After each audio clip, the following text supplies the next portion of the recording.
Sumugal din ako sa'yo, William. At tama ang naging desisyon ko. Gusto ko pang pagtibayin ang partnership natin.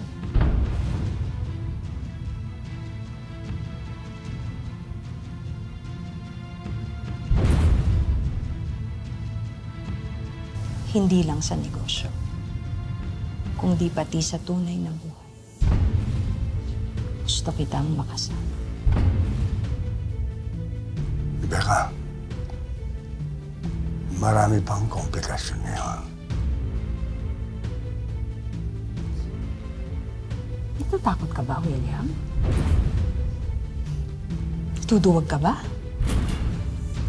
Ngayon pa na wala na ang grupo ng Golden Scorpion. Rebecca, alam mo naman, wala akong sinusukuan.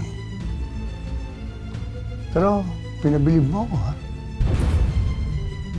Tinapatan mo ang tapang ko. Alam kong gusto mo rin ako, William.